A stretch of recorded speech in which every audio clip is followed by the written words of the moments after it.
ధరణి అక్రమాలపై సమగ్ర విచారణ చేస్తాం. ప్రత్యేక బృందం ఏర్పాటు. బాధ్యులు ఎంతటి వారైనా సరే కఠిన చర్యలు తీసుకుంటాం. కేబినెట్ నిర్ణయం. సో ధరణి ఉందిగా, ధరణి పైన చాలా అక్రమాలు జరిగినాయి అని చెప్పారు కదా. సో ధరణి పైన అక్రమాలపై మేము విచారణ చేస్తాం, సమగ్ర విచారణ చేస్తాం. సో ఎంతటి వారైనా సరే వాళ్ళని వదిలిపెట్టాం, వాళ్ళపైన చర్యలు తీసుకుంటామని చెప్పారు. సో కాంగ్రెస్ పార్టీ అధికారంలోకి వచ్చి 3 సంవత్సరాలు ఎన్ని స్కీమ్ల పైన చర్యలు తీసుకున్నారు. ఇటు బీఆర్ఎస్ పార్టీ చేసిన అక్రమాలపై కాంగ్రెస్ పార్టీ అధికారంలోకి రాగానే సో చెంచల్గూడ జైల్లో డబుల్ బెడ్రూమ్ కట్టిస్తా కల్వకుంట్ల ఫ్యామిలీకి అని చెప్పారు. సో 3 సంవత్సరాలు అయింది. ఒకవేళ మనం ఎవరైనా సరే డబ్బులుండి ఇల్లు కట్టుకుంటే 1 సంవత్సరంలో కంప్లీట్ అయిపోతుంది. సో ప్రభుత్వం తెలుసుకుంటే 6 నెలల్లో మీరు డబుల్ బెడ్రూమ్ కట్టవచ్చు. దానిపైన కేసులు సంబంధించి అన్నిటిపైన కూడా విచారణ జరిపించవచ్చు. సో అరెస్ట్ కూడా చేయొచ్చు. ఎటువైంది అంటే కేసులు మీరు పెట్టడం తప్ప, లేకుంటే మీరు హామీలు ఇవ్వడం తప్ప అని చెప్పేసి ప్రజలు అడుగుతా ఉన్న పరిస్థితి ఈరోజు. ఎందుకంటే ఇటు కాళేశ్వరం సంబంధించిన దానిపైన విచారణ జరుగుతాం, అది చేస్తాం, ఇప్పుడు ఏమంటే డైరెక్ట్ సిబిఐకి అప్పగించడం అని చెప్పి చేతులు దుప్పుకుంటుంది రాష్ట్ర ప్రభుత్వం. ఇటు గొర్రెల స్కామ్, ఫార్ములా ఈ రేసింగ్ అండ్ ఇట్లా చెప్పుకుంటూ అంటే చాలా ఉన్నాయని చెప్పారు కదా మీరే కాంగ్రెస్ పార్టీ నాయకులు. సో 3 సంవత్సరాలు అయింది, ఈ రోజు వరకు ధరణి గుర్తులే. అండ్ సడన్గా ఇప్పుడు ధరణి కోసం సపరేట్గా కేబినెట్ సమావేశం ఏర్పాటు చేశారు. అండ్ ఈ కేబినెట్ సమావేశం కొన్ని నిర్ణయాలు తీసుకున్నారు. కానీ బీసీ 42% కామారెడ్డి డిక్లరేషన్లో 42% రిజర్వేషన్ ఇస్తామని చెప్పారు కదా, మళ్ళీ దానిపైన మాట్లాడలేరు.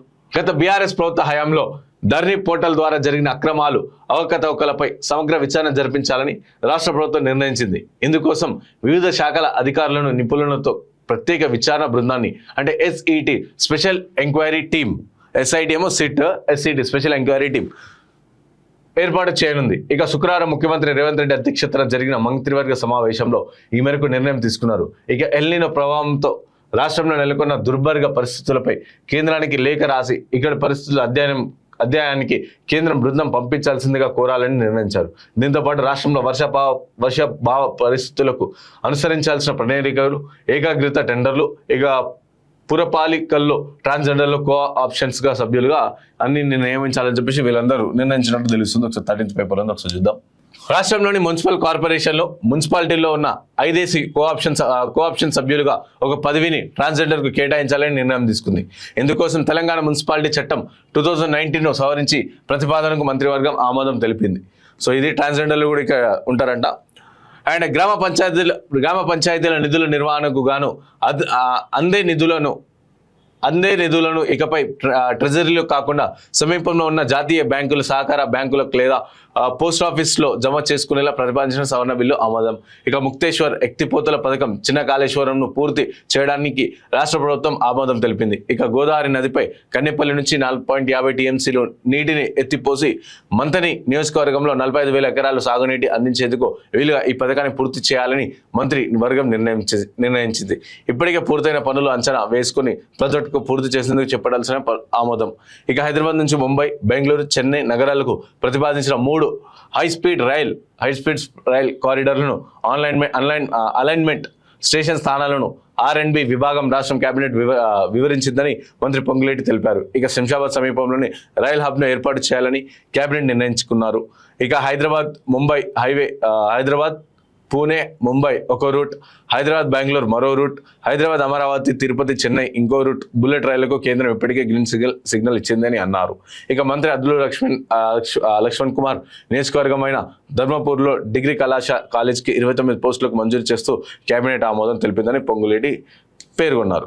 సో ఇట్లా ఈ విధంగా కొన్ని చేశారు. ఇంకా దీనిపైన మాత్రం కేబినెట్ సమావేశమైంది, కానీ బీసీలకు సంబంధించి రిజర్వేషన్లు ఏమైంది అని చెప్పేసి ప్రజలు అడుగుతున్నారు. ఎందుకంటే బీసీలకు సంబంధించి 42% రిజర్వేషన్ ఇస్తామని చెప్పారు. సో ఇప్పటివరకు ఎన్నికైనా కేబినెట్ సమావేశాలని ఇక్కడ కూడా మాట్లాడలేరు. సో ఈ రోజు కూడా మళ్ళీ మాట్లాడలేరు.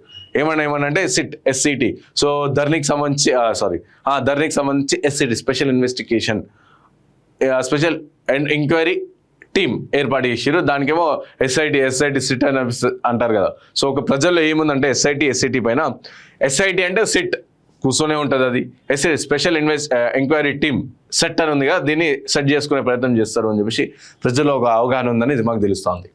సో పంచాయతీల నిధులు బ్యాంకుల్లో డిపాజిట్ చేసుకునే అవకాశం వంటి పలు ప్రధాన అంశాలపై మంత్రివర్గం చర్చించింది, నిర్ణయాలు తీసుకుంది.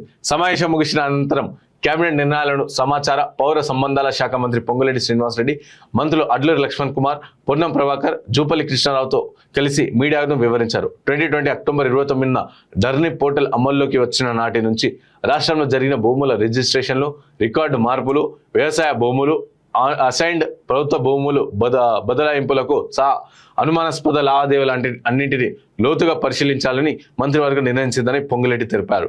ఇప్పటికే చేపట్టిన ఫారెన్సిక్ ఆడిట్లో 10,000కు పైగా అనుమానాస్పద లావాదేవీలు ఉన్నట్లు ప్రభుత్వం గుర్తించిందని చెప్పారు.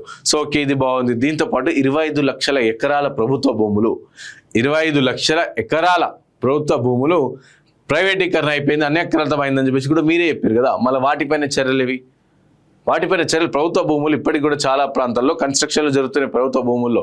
సో పెద్ద పెద్ద టవర్లు ఏర్పాటు చేస్తారు. సో వాటిపైన చర్యలు ఏవి ఏమన్నా అంటే ధరణి చేస్తాం, ఓకే ఫైన్. దాంతోపాటు మీరే చెప్పారు కదా. సో ఒక రిపోర్ట్ వచ్చింది, 25 లక్షల ఎకరాలకు పైగా ప్రభుత్వ భూములన్నీ ప్రైవేటీకరణ అయిపోయినాయి, కబ్జాలకు గురైనాయి అని చెప్పేసి చెప్పారు కదా. సో మళ్ళీ వాటిపైన చర్యలు ఏవి? వాటిపైన ఎక్కడ మాట్లాడరు, బికాజ్ వాటి వెనుక మళ్ళీ అంతా వీలే ఉంటారు. ప్రత్యామ్నాయ పంటలకు రైతుల్ని సిద్ధం చేద్దాం, పప్పు ధాన్యాలు, నూనె గింజలు పంటలు ప్రోత్సహిద్దాం, ప్రభుత్వమే సేకరిస్తుందన్న భరోసా కల్పిద్దాం. సో మంత్రివర్గ భేటీలో సీఎం రేవంత్ రెడ్డి. సో ఇప్పుడు అంటే కంప్లీట్ గా ఎల్నినో ఎఫెక్ట్ తీవ్ర ప్రభావం రైతులపైన ఉన్న తర్వాత ఇప్పుడు ప్రత్యామ్నాయ పంటల వైపు వాళ్ళని పంపిద్దామని చెప్పేసి రేవంత్ రెడ్డి మాట్లాడుతూ, రాష్ట్రంలో వర్షాభావ పరిస్థితులు, ఎల్నినో ప్రభావంపై రాష్ట్ర మంత్రివర్గ సమావేశం సుదీర్ఘంగా అత్యంత ప్రాధాన్యం కలిగిన అంశంగా చర్చించారు. రైతుల వరి నార్లు బతికించుకోవడానికి కొన్ని చోట్ల ఎకరానికి 50,000 చొప్పున ఖర్చు చేస్తున్నారని, వరుణుడు కరుణించని పక్షంలో ఆ మొత్తం వృధా అయ్యే పరిస్థితి కనిపిస్తుందని పలువురు మంత్రులు సమావేశంలో సీఎం రేవంత్ రెడ్డి దృష్టికి తెచ్చారు. ఇక దీంతో రైతుల్ని ప్రత్యామ్నాయ పంటలకు మళ్లించాలని నిర్ణయానికి మంత్రివర్గం వచ్చింది. సో ఇది ఆల్రెడీ చెప్తారు, కొన్ని చోట్ల ఎకరానికి 50,000 చొప్పున రైతులు ఖర్చు చేస్తున్నారు అని చెప్పారు కదా. సో మీకు ఒక ఐడియా ఉంది, ఎకరానికి 50,000 చొప్పున ఖర్చు చేస్తారు. మళ్ళీ అదే 50,000 ప్రభుత్వ పక్షాన రైతులకు ఇవ్వండి. ఎల్నినో ఎఫెక్ట్ వల్ల చాలా మంది రైతులు ఇబ్బంది పడుతున్నారని చెప్పేసి మీరే 50,000 చొప్పున ఖర్చు చేస్తున్నారని ఇంకా అని చెప్పేసి మీరు చెప్తారు. కాబట్టి అదే 50,000లో 25,000 రైతులకు ఇవ్వండి, ఆదుకోండి. అలాంటి పనులు చేయరు. మంత్రులతో క్షేత్రస్థాయిలో పర్యటించి రైతుల్ని ప్రత్యామ్నాయ పంటలకు సంయుక్తం చేయాలని సీఎం రేవంత్ రెడ్డి ఆదేశించారు. సో ఇప్పుడు ఆల్రెడీ రైతులు వేసారు, చాలా ఏరియాలో పంటలు వేసారు, చాలా ఏరియాలో విత్తనాలు వేసారు, మొలకొచ్చిన వాన పడక అవన్నీ చచ్చిపోతున్న పరిస్థితి. కాబట్టి ఇక్కడైనా సరే మీరేం చేయాలి, ప్రభుత్వానికి 50,000 చొప్పున ఖర్చు పెడుతున్నారని చెప్పి చెప్తారు ఎకరానికి. సో 25,000 ఇచ్చి ఓకే ఫైన్, ఇప్పుడు వేసారు అంత మంచిగా ఉంది, ఇది అంతా తీసి ప్రత్యామ్నాయ పంటలు వేయండి, దానికి ప్రభుత్వ పక్షాన ఆర్థిక సాయంగా 25,000 ఇస్తున్నామని చెప్పి ప్రకటించారు. అలాంటి మంచి పనులు ఇయ్యారు కదా. వీడియోల రూపంలో రైతుల్ని చైతన్యపరచాలని సూచించారు.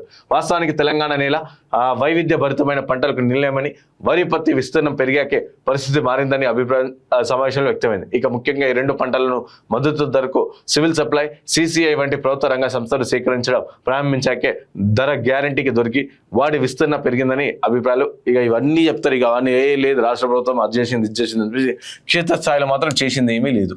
సో చెత్త government dental assistant surgeon notification ఇచ్చి 1 year అయింది. So but till now no update. Fake publicity, fake government, చెత్త లైఫ్ లో ఇంకా కాంగ్రెస్ కి ఓటు వేయను చెత్త గవర్నమెంట్. చూసిరా, స్వయంగా ప్రజలే కాంగ్రెస్ గవర్నమెంట్ ఎలాంటి ఒపీనియన్ ఉన్నారు.